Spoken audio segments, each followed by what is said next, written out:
What up, world? It's your boy Jaystar back again, man, with the Monday night showdown, man. Woo, man. Hopefully this is a good game, man. A rivalry game here though.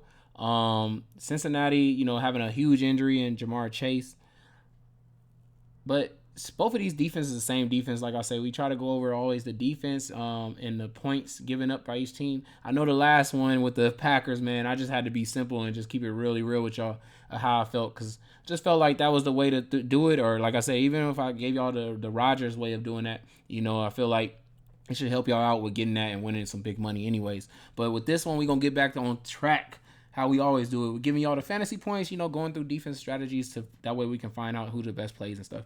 I'm gonna go right into the fantasy points though this time. So for the Bengals, they're giving up 12 points to quarterbacks. Running backs, they're giving up 17. Wide receiver, they're giving up 28, and tight end, they're giving up 12. So the most points really is to tight end. Receiver is big if it is one receiver. Like 28 points would be nice if one receiver is only going to be the person getting that. Which in this scenario, we kind of are in for. It could be Cooper or something like that, or as well as Peoples Jones, since they only have like two receivers. There are two wide receivers at team anyway. So definitely they are in play to get all those points. Sometimes it goes like that. It actually works out for us. But on the other side, the Browns, they're giving up 16.8 points to quarterback. Then they're giving up running back 28 points, which is crazy. And then at receiver, they're giving up 33. And at tight end, they're giving up 8. So running back and receiver, it seems like where we're going to want to attack the Browns. But let's see. So at captain on this side against, I want to say for Cleveland first, it's gonna be Chubb, I guess, since we can get up to 17.9. If he can get a touchdown, he could possibly then get us into the the 20, what is that, 23 points fantasy, something like that. So he's definitely will be in play for that.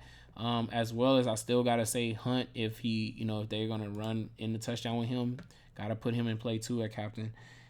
At receiver, like I said, since we do know Cooper and he's at home too, Cooper's going to be in play for those whole 28 points because he keeps getting all the targets, as we saw here, and here, and getting over 100 yards, and close to it here, getting all the touchdowns. So he's like the goal line receiver too. Definitely going to be in play to be captain there. It's not really a lot over here to say flex wise. I feel like the kicker, let me see, 9, 12, yeah, maybe that might be enough, man, in this game. So, and defense hasn't really shown up for them at all, even though the sack should be in play, man. The sack should be in play. I believe Clowney should be a go. So, him and why can't I think of the dude's name right now that's on the other side of him? Oh my god. Why am I lost, y'all? My god. Myles Garrett. There we go. There we go. Man, I don't know why I was so lost. But yeah, they definitely are in play to get some sacks. So, and it's a rivalry. They are at home. I got to toss them in too as a flex then option because of that. But like I say, the kicker could be in play too. They're not using this rookie that they drafted at all. So it's hard to say that he's in play in this game. They're just really not using him enough. And like I said, there's really just not enough players on this side. The thing is, we got injury with the tight end with Njoku. That would have been probably a pretty decent play here since they gave up 12 points there. Pharaoh Brown being questionable too. We got to keep an eye on that because if so, then it's going to be Forrestal. If they're both out, they're going to have to move up another tight end too that's down here. And I'm trying to see like the other one right here. It's probably going to be the next one in play, which is so it's going to be those two will be the sleeper plays there, I would say. On the other side here though, it's got to be, of course, Burrow's still going to be in play. They do try to rush in touchdown sometime with him. Mixon is huge in play just because the team is just giving up a lot of rushing, fantasy points. And even though their line has been whack and it hasn't worked, this could be the game just because of the rivalry. And running backs tend to do good at least one of the times against the rivals when they play them. So definitely feel that way. Higgins is going to be in play. Boyd is in play at captain. And then if we go into flex options, I still got to keep Mixon because he has been getting a lot of passing targets here, like 6 and 7, and I feel like having a one of the biggest weapons gone, I feel like he goes back up to a 6 to 7 here, even though he should be able to rush pretty well and get some good yards. I definitely feel like he's a big flex play here. I'm trying to think. McPherson's, I believe he's a really good kicker, right? Like kicks the 52 yards, so like 2 of those get you to 10, so I definitely got to put him in. And then the cheapest person I would go to, like, Bengals defense is okay. I like the Mike Thomas dude because I feel like he should get more targets. Like, I still feel like he should be able to get some targets here. Definitely more than, I know he's been having 0. He hasn't been in the game, but how he had 3 here. He went for 33, caught a 33-yard long on just one. I expect him to have about 6 targets, and if he can catch 2 of those, like, and maybe 1 for a touchdown, we're looking at about 12 to 15 fantasy points or so, like, from him. So I definitely think he's in play. I don't think there's anybody else down here that I would want to take. So I think that's about it. Like I say, both of these teams run a 4-3 defense, so they're both very familiar with how to beat a 4-3 defense, which is you need to set up a good run game to be able to throw deep route to a deep route receiver on a one-on-one matchup out wide. So to me, if I'm thinking like how I'm gonna set up this lineup, y'all, man, I'm trying to really figure this out because Mixon is 14,100. I think T. Higgins is the best play. We saw Boyd have a great game last week and everything, but Cleveland showing that they was getting beat deep. If I wanted to be just a little bit contrarian more, I could just go to Boyd. I really could just go Boyd and just see where we can go. I'm gonna try to go with Boyd first, and I'm gonna take Burrow because the more the fantasy points the quarterback is on against the Browns and almost 17 given up there, and compared to the 12, I don't think I'm gonna need Brissett. I definitely want Mixon though. I think Mixon's gonna be in play for a lot of like dumps and stuff like that in this game. I'm trying to think. I like Cooper more than I kind of even like Chubb, really. Just because they're not really giving up that many fantasy points to running backs, and I know they're at home, and I know this team runs the ball, and they're gonna run even harder because of the rivalry. But I think they might have to pass a little bit here. They might have to, and so I like Cooper. I kind of want Higgins. And I know that's gonna leave me with about 4,000. Let me just see where would I be at around there.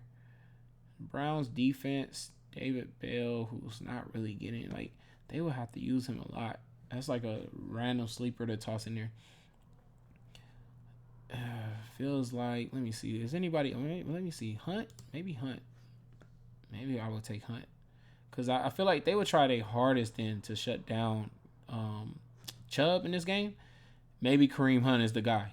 Like, maybe he's the guy they kind of sleep on in this game because he hasn't had a great game yet. And maybe he comes out the backfield, catches a little bit too. Maybe that's how he gets there. And I'm just seeing. So now I'm at this 6,400 range. It sucks that Hurts is questionable. I think I would have took a shot there. So if he's able to go, I might take a shot there. Peoples-Jones, what they give up? What was the Browns giving up at tight end? It was 8 points at tight end.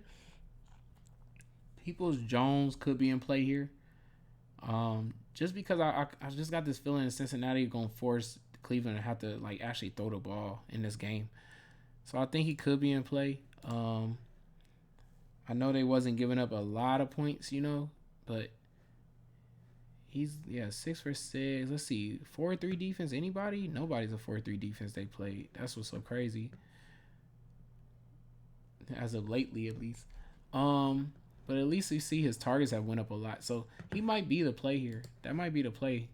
Because if not, I'm definitely just taking a kicker or something, Like, so I would do this and just probably take the kicker. Leave a lot of money on the table.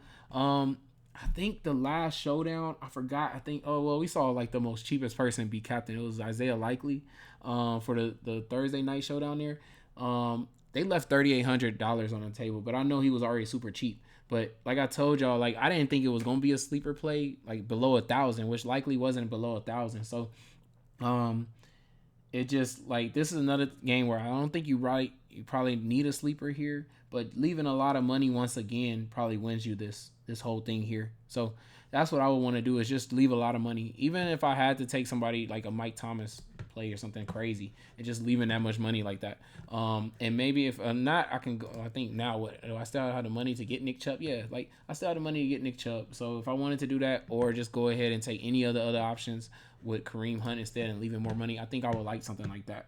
So, but that's it, man. I hope y'all enjoyed that, man, for the Monday Night Showdown. Good luck on winning that big money, man.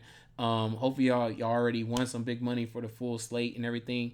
But make sure y'all go like, comment, subscribe, this video, and also go follow my Twitter, man. Follow the Twitter, y'all, because I'm posting like big updates, especially with the trade deadline, man. I'm sure you're going to want to know all the things that's going on with the trades and stuff like that, because it's going to help us too.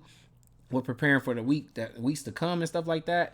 Especially if something happens for any of the Thursday teams with Philly, because Philly is in talks to maybe getting Kamara, so gotta watch out for that. But it's your boy Jaystar, and I'm out. Peace, y'all.